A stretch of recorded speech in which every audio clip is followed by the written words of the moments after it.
Juan capítulos 16 al 18.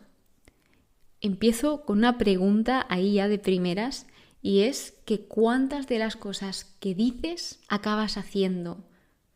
O sea, y después de esta, ¿tu palabra tiene valor? Es decir, ¿las personas ven que eres consecuente y que cumples todo aquello que dices? ¿O todo lo contrario, dices más que cumples? Algo que me ha apasionado de estos 3 capítulos es que continuamente, si ya de por sí lo está diciendo toda la Biblia, dice que todo se estaba haciendo para que se cumpliesen las Escrituras, que las Escrituras es la palabra de Dios. Entonces, algo que nos deja ver constantemente, y vemos cómo se va cumpliendo toda esta palabra, es que Dios es fiel y que Dios lo que dice lo cumple. Incluso Dios hace muchísimas cosas más que dice. Así que este capítulo 16 es increíble porque Jesús les está diciendo a sus discípulos que se va a ir, sin embargo, no les deja solos en ningún momento porque dice, os conviene que yo me vaya porque si no me voy no vendrá a vosotros el Paráclito. Jesús tenía un plan para realizarse. Él se iba a ir, pero les iba a dejar al Paráclito, que el Paráclito sí que iba a estar con ellos constantemente, porque la presencia física de una persona, o sea, si yo intento ayudar a X e Y persona, no puedo estar ayudando a Z, J y H. Sí, pero cuesta muchísimo más. Pero si llega el Espíritu Santo, que es Dios en cada uno de nosotros, por supuesto que tenemos la certeza de que Dios está con nosotros, vayamos donde vayamos.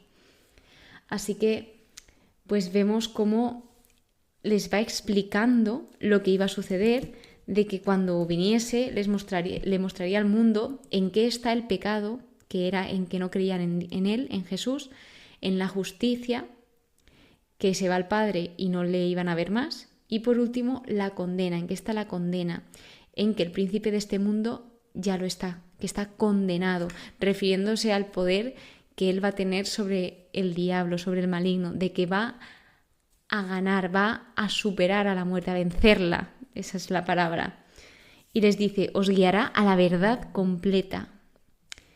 Un poco y ya no me veréis, y otro poco y me veréis. Los discípulos, cuando dijo esta frase, Jesús en específico, se quedaron preguntándose qué quería decir, no entendían, no comprendían. Vemos cómo los discípulos tienen actitudes pues totalmente lógicas, humanas, que nosotros tenemos en nuestro día a día.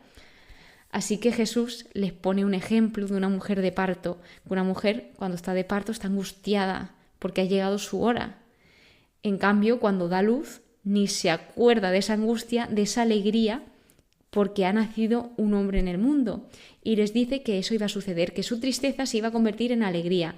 Y además, no en una simple alegría, sino vuestro corazón se alegrará y nadie os quitará vuestra alegría, vuestro gozo. También les invita a pedir en su nombre y que el Padre se lo iba a conceder para que vuestra alegría sea completa. El mismo Padre os ama. Es decir, Jesús les está diciendo a sus discípulos y en consecuencia a todos nosotros que Dios nos ama, o sea, que Él mismo nos ama. Si lo dudamos, o sea, Jesús lo está diciendo literalmente, el Padre os ama. Así que podemos acercarnos con confianza al Padre sabiendo que Él nos está escuchando, que también es otra cosa que Jesús remarca. El Padre que bien sabe que escucha, o sea, está constantemente escuchando, aunque nosotros muchas veces pensamos que no escucha, pero os aseguro que sí que escucha. Y llega un punto en que los discípulos comprenden. Ahora conocemos que lo sabes todo y nadie necesita preguntarte. Por eso creemos que has salido de Dios. Aquí ellos tienen esa completa confianza en Jesús y se va acercando la hora, lo va anunciando Jesús y les dice que se iban a dispersar y que le iban a dejar solos. Vosotros fijaos que una persona sabe esto y a pesar de saber esto te está diciendo te amo, te quiero, no te voy a dejar solo, aunque yo me vaya, te voy a traer al Espíritu Santo. O sea, aunque yo me vaya, te dejo toda esta palabra, todas las advertencias, instrucciones, toda esa preparación que Él previamente les había dejado a los discípulos para que también la compartiesen con los demás. Y dice, Él está ofreciendo paz en mí, para que tengáis paz en mí. En el mundo tendréis tribulaciones, pero tened ánimo, que yo he vencido al mundo. Es decir, Jesús está en control. Él, nada de lo que le sucedió era algo que él no planeaba. Nada le venció, sino que él venció a todos y a todo. ¿Por qué? Porque todo se hizo según la voluntad del Señor. Si os fijáis, hubo muchas veces que intentaron capturarlo y no lo capturaron.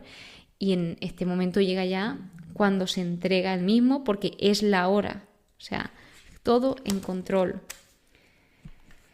El capítulo 17 es precioso, que es una oración que se llama la oración sacerdotal, que es como algo parecido a un testamento de Jesús.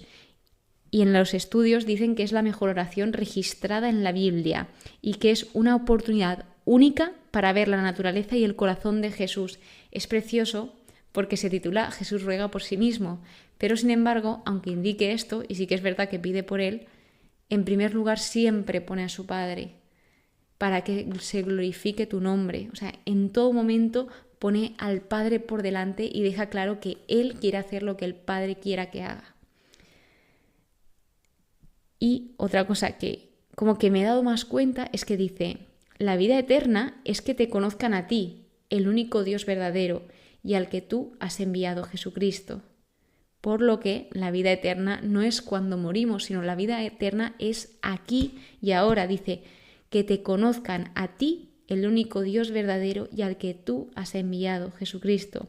Es decir, la vida eterna significa que debemos de estar vivos y activos en el entorno de Dios. Y también se invita a esa relación íntima con Dios a través de Cristo. Te está diciendo, tú puedes disfrutar, ahora mismo tú puedes disfrutar de esa vida eterna, de esa relación con Dios.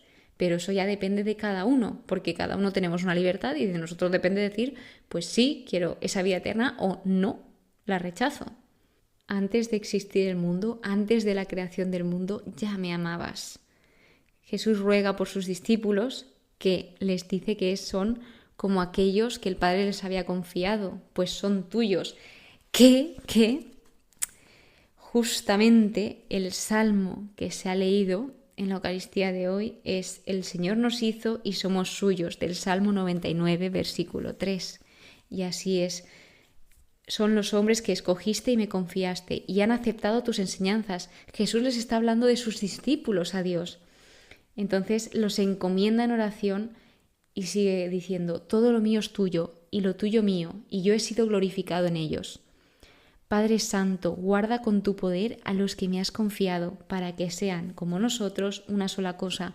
Destaca repetidamente el tema de la unidad, de ser uno, de que todos seamos uno, porque al final, si estamos unidos, somos más fuertes.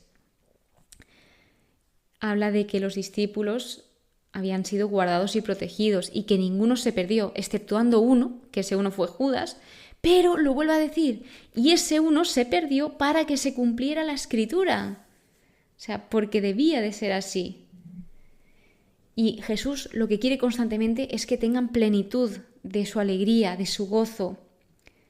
No te pido que los saques del mundo, sino que los guardes del mal. Porque habla de que el mundo odia a sus discípulos, porque los discípulos no son del mundo.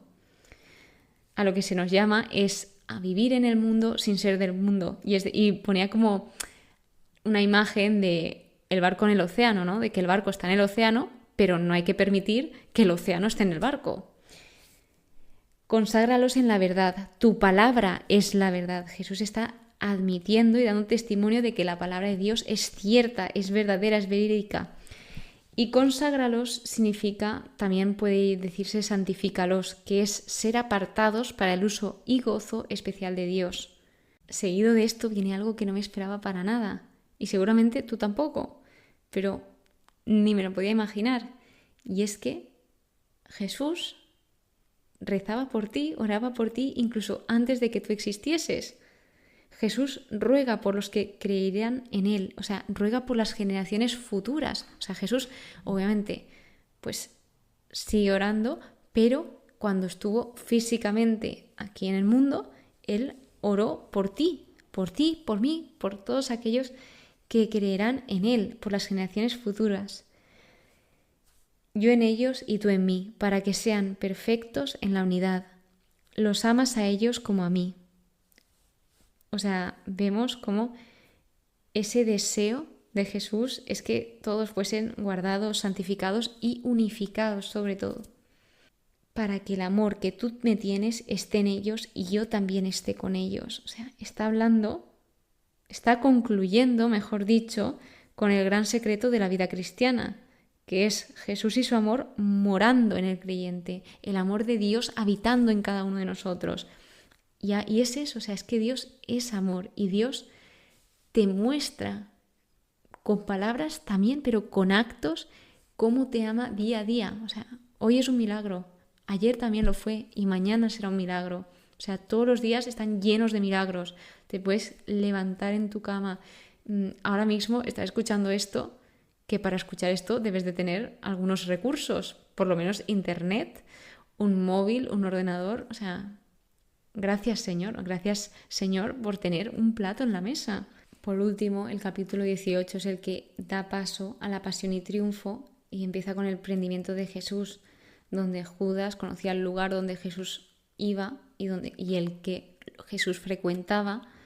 Jesús sabía todo y él fue quien tomó la iniciativa de ir a aquellos que iban a por él y les dijo: ¿a quién buscáis? Y les dijo: a Jesús el Nazareno. Y les dijo hasta 3 veces: yo soy, porque yo soy es el nombre que Dios le reveló a Moisés de cómo se llamaba él. Entonces, cuando escucharon esto, retrocedieron aquellos que iban a por él y cayeron en tierra. Y aquí vemos esa humilde demostración del poder de Jesús. Sin embargo, cuando ya por fin lo capturan, porque Jesús se dejó y se entregó voluntariamente para que se cumpliesen esas palabras de Dios y se cumpliese la voluntad del Señor, dice: dejad que estos se vayan, refiriéndose a sus discípulos. Y aquí es otro cumplimiento de la palabra que él había dicho, de no he perdido ninguno de los que me enviaste, ninguno de los que me confiaste. Al igual que hablábamos en el anterior episodio de que él nos amó y nos ama hasta el extremo, él estuvo y está protegiendo a sus discípulos hasta el final. Le continúa Jesús ante Caifás y Anás y las negaciones de Pedro, donde hasta 3 veces Pedro le dijo a las personas que preguntaban que si era el discípulo, uno de los discípulos de Jesús, él dijo que no era. Cantó el gallo, pero antes vino la bofetada del guardia Jesús.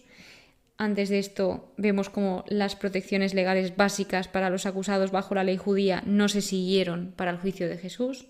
Pero sin embargo, es que Dios estaba en control en cada acontecimiento. Y diréis: ¿y por qué Dios permite esto? ¿Por qué Dios permite esto a su propio Hijo? Dios permite esto a su propio Hijo por amor a ti y por amor a mí, porque en lugar de ser nosotros, Jesús tomó nuestro lugar por todos y cada uno de nosotros. Una persona que nunca pecó tomó el lugar de todos los pecadores. Entonces, después de esta bofetada, le dijo al guardia: si he hablado mal, demuéstramelo, pero si he hablado bien, ¿por qué me pegas? Y en el caso de Pedro, hablando de Pedro, lo que falla no es la fe de Pedro, sino es su valor, porque luego en este evangelio no lo indica claramente, pero sí que dice que Pedro se arrepintió. Jesús ante Pilato, que Pilato era el gobernador, le acusan como criminal. Luego esto me hizo mucha gracia, porque se ve la hipocresía de los sacerdotes que entregaron a Jesús, y es que no se les permitía condenar a muerte a nadie. Entonces por eso se lo llevaban a Pilato, para que lo condenase él, ya que ellos no podían, pues dicen: dale, condénalo tú. No tiene 0 sentido. Pero sin embargo, fijaos por qué hicieron esto. Para que se cumpliera la palabra que había dicho Jesús, indicando de qué muerte iba a morir. Porque los judíos, como mucho, lo hubiesen podido apedrear, pero ellos mismos no le podían condenar a muerte. Y en las Escrituras sí que estaba puesto de qué muerte iba a morir Jesús. Así que cuando Pilato le pregunta que si era el rey de los judíos, le dice: mi reino no es de este mundo. O sea, y aquí os quiero compartir lo que decía en el estudio.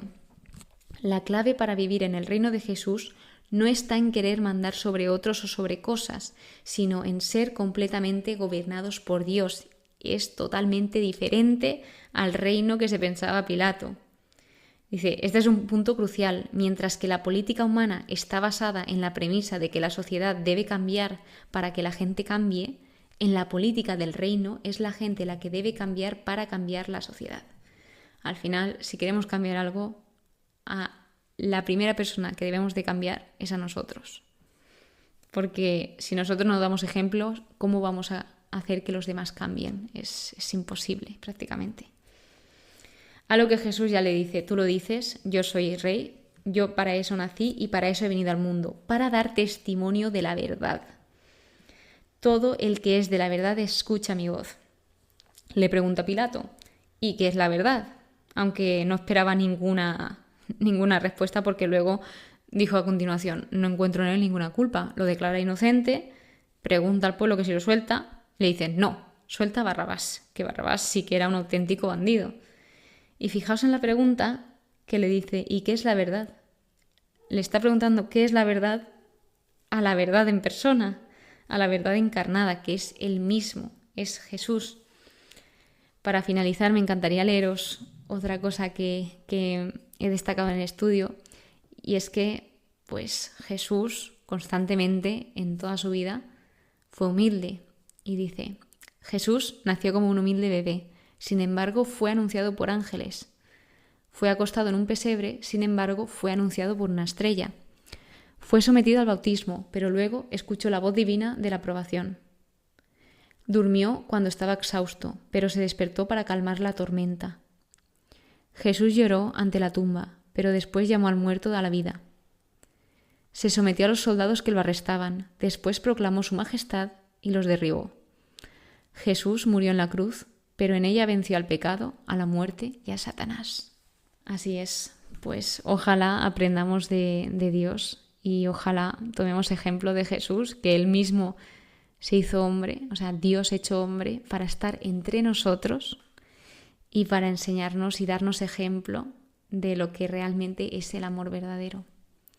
Pues que ojalá sepamos ser fieles a todo lo que decimos y cumplamos y hagamos todo aquello que decimos, o que por lo menos pensemos antes de hablar. Que una cosa que me ayudó muchísimo a mí es cuando me estaba empezando a estudiar la Biblia, cuando leí sobre las promesas, de que decía, si vas a hacer una promesa que sabes que no vas a cumplir o que tienes dudas que si la vas a cumplir, ni la hagas. O sea, porque luego si Dios te la pide, ¿qué le vas a dar? O sea, yo dije, ostras, pues tiene toda la razón del mundo. Pero es que ya no solo con Dios, con todas las personas en general, de decir, no voy a meter la pata en decir algo que luego no voy a hacer. Y esto es muy fácil hacerlo, el decir algo que no vas a hacer, porque te puede pillar en un momento que estás tremendamente emocionado y dices, sí, yo voy a hacer esto. Y luego llega el momento y no has hecho nada. Y en ese momento es cuando las personas van dejando de confiar en ti y tu palabra no tiene valor.